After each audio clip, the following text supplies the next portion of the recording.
स्वामी जी, कमल जैन का एक प्रश्न है। स्वामी जी, मेरा बहुत गहरा प्रश्न है कि आखिर नींद है क्या। मैं काफी दिनों से आपका वीडियो देख रहा हूँ और ओशो के बाद यदि कोई मेरी जिज्ञासा शांत कर सकता है तो वो आप है। नींद में आखिर होता क्या है?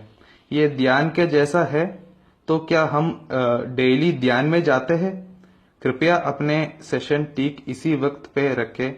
काफी साधकों को ऑफिस के बाद के टाइम का लाभ मिलेगा। चलिए, आपको ये टाइम अच्छा लगा, मुझे भी अच्छा लगता है।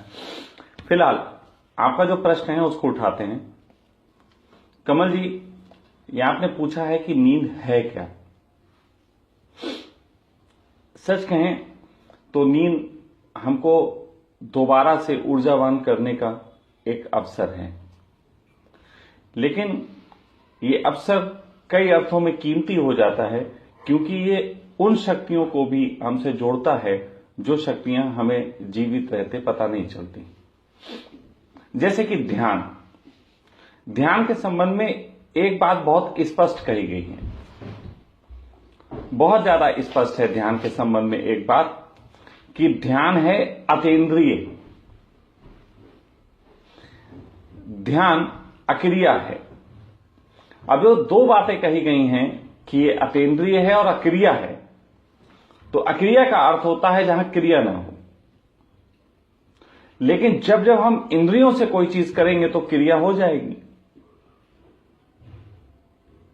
तो इसलिए अतीन्द्रिय इसको किया जा सकता है, अतीन्द्रिय ही चीज करने पे अक्रिया हो सकती है। लेकिन अतीन्द्रिय जब हम करेंगे तो हम अपने जीवन में, अपने पूरी दिनचर्या में कौन सा ऐसा काम करते हैं जो अतीन्द्रिय हो सकता है। तो सिवाय नींद के कोई भी ऐसी चीज नहीं है जो अतीन्द्रिय हो सके। लेकिन नींद के साथ एक दुर्घटना घट गई। हमने बहुत से कारणों से नींद को खराब कर दिया, और ये आज से खराब नहीं किया है, ये हजारों लाखों साल पहले से खराब किया है। कृष्ण मैं इस जीवन में सबसे ज्यादा बहुमूल्य इंसान मानता हूं, लेकिन कृष्ण को हमने भगवान का दर्जा दिया, सारे दर्जे दिए, लेकिन कृष्ण को हमने कभी ध्यानी का दर्जा नहीं दिया। कृष्ण ने कोई ध्यान विधि बताई है, ऐसे बात नहीं की, जबकि कृष्ण ने गीता के दौरान योग निद्रा का जिक्र किया है। योग निद्रा शब्द से बड़ी भ्रांतियां हैं, ये मैं कई बार कह चुका हूं, लेकिन उन्होंने भी योग निद्रा का जिक्र किया था। और फिर आपको बता दूं, दुनिया के कितने भी साधक अलग अलग आयामों से चले, वो सब योग निद्रा का जिक्र किए।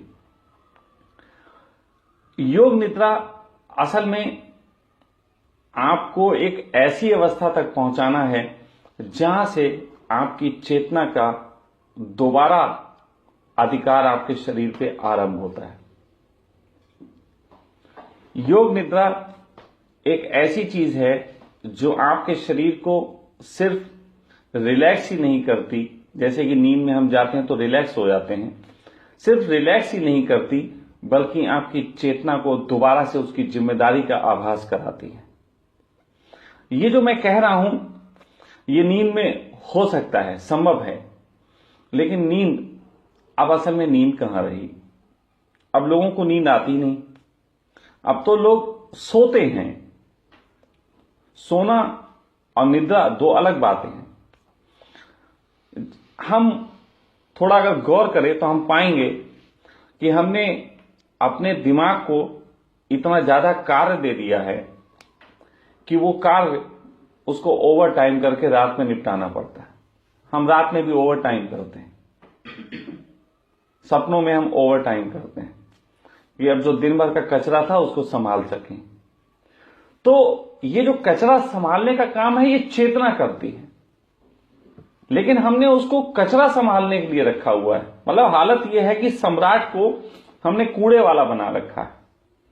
लेकिन यही अगर हम थोड़ा सा अपने ऊपर काम करें।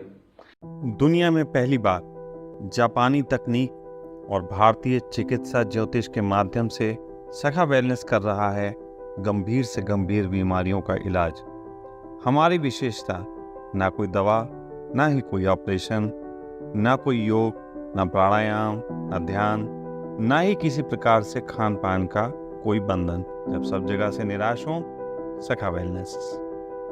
थोड़ी सी चीजें हैं जिनसे हम गुजरें तो हम रात को ऐसी नींद को उपलब्ध हो सकते हैं जब हम चेतना के ऊपर फिर से अपनी जिम्मेदारियां सौंप सकते हैं, वो जिम्मेदारियां जिनको हम पूरा नहीं कर पा रहे। गौर करने की चीज है कि जब चेतना आपके सपनों में आपके दिन के जो अधूरे विचार होते हैं उन्हें भी पूरा कर सकती है, तो फिर चेतना आपके मन में जो बहुत सी बेचैनियां हैं उन्हें भी पूरा कर सकती हैं, आपको कई तरीके से रास्ते पे ला सकती हैं। लेकिन नींद के वो जो सूत्र हैं वो कुछ इस तरीके के सूत्र हैं जो हम बातों के दौरान नहीं बता सकते। योग निद्रा के संबंध में मैं बहुत बार बातें करता हूं और हमेशा उन चीजों को बताने से रह जाता हूं जो चीजें आप सब सुनना चाहते हैं, लेकिन सच कहें उन चीजों को बताने के कोई उपाय नहीं है। हां, उनमें धक्का दिया जा सकता है, उनमें धक्का दिया जा सकता है। कुछ समय संग में गुजारने के बाद उनमें धक्का देना आसान हो जाता है, लेकिन मैं आपको व्रत, उपवास, नियम, कुछ ऐसी चीजें बताऊं जिससे आप उस नींद में जागरण को उपलब्ध हो सकें, तो वो कोई उपाय है नहीं, कोई भी उपाय नहीं। आप ऐसा समझिए एक तरीके का एक सूक्ष्म ऑपरेशन है जो आपके सपनों में या आपकी नींद में प्रवेश करके मुझे करना पड़ता है, और वो सूक्ष्म ऑपरेशन, वो चेतना का जुड़ाव उससे संभव है। चेतना आपकी हो चाहे मेरी हो। हमने एक कहानी सुनी है, सबने सुनी होगी। हमने कहानी सुनी है, वो कद्दू एक जो है वो झोपड़ी के ऊपर लगा हुआ कद्दू की बेल में, तो कद्दू और सामने वाले कद्दू से लड़ाई लड़ता था। बहुत उन दोनों में लड़ाई चलती थी, कौन छोटा, कौन बड़ा, कौन खूबसूरत, कौन अच्छा। लेकिन एक दिन खाली वक्त में कद्दू आंख बंद करके बैठ गया, उसके सर पे खुजली हुई तो खुजलाने गया तो ऊपर उसने पाया सर पे एक ठूंठ है। वो ठूंठ को उसने पकड़ के जब चलना शुरू किया हाथ से कि ठूंठ कहां जा रहा है, तो उसने देखा सामने वाले कद्दू के सर पे पहुंच गए। असल में न तेरी, न मेरी, न किसी और की, हम सबकी चेतनाएं अलग अलग नहीं है। चेतना एक ही है, चेतना एक ही है, लेकिन हम सबके शरीरों में उसकी जो कार्य प्रणाली है वो हमको उस ढंग से काम नहीं करने देती कि हम सब अपने को एक समझ पाएं। जो भी जागरण को उपलब्ध हुआ वो जानता है कि उसमें और तुम में कोई अंतर नहीं है।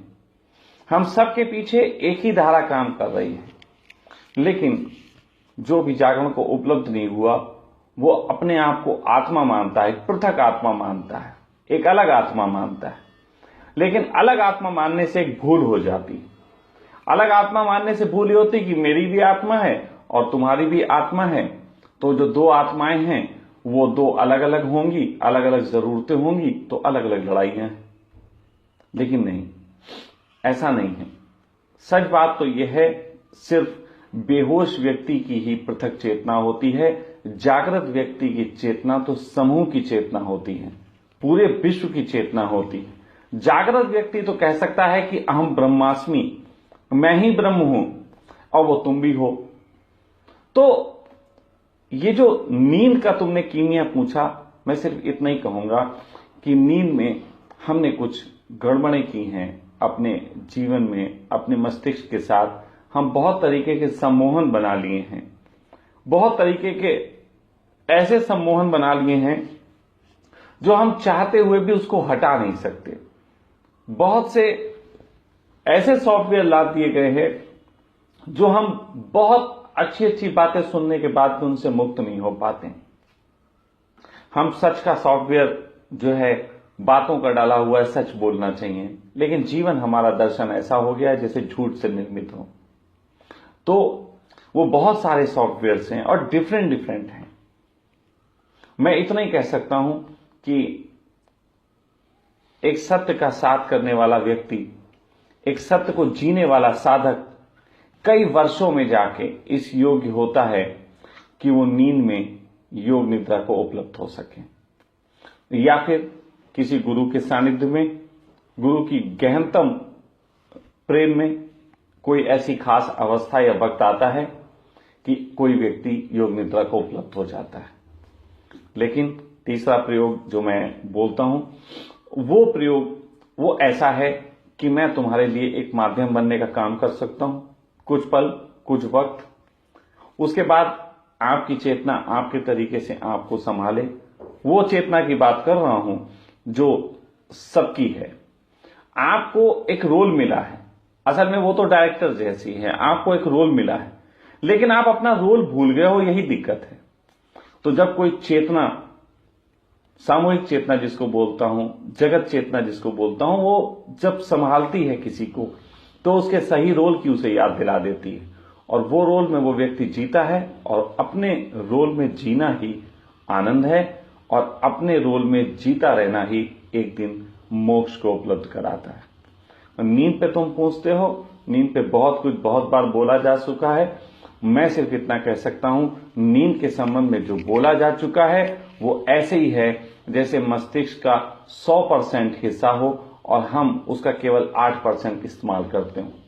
हमने नींद के स्वप्नों पे लोगों ने बोला, नींद की कलाओं पे बोला, लेकिन नींद इतनी बड़ी ताकत है जिसके संबंध में बोला नहीं जा सकता। मैं चुप हूं इसके संबंध में। हाँ, बहुत से मित्र हैं ऐसे जो उन प्रयोगों से गुजरे हैं और बाद में कहते हैं कि अचानक उनकी जिंदगी चेंज हुई। तो मैं यही कहता हूं, मुझे नहीं पता कि कैसे हुई, मैं बस इतना जानता हूं कि कुछ है जो हमें बदल देता है, कुछ है जो हमारे अंदर से शिकायतें मिटा देता है।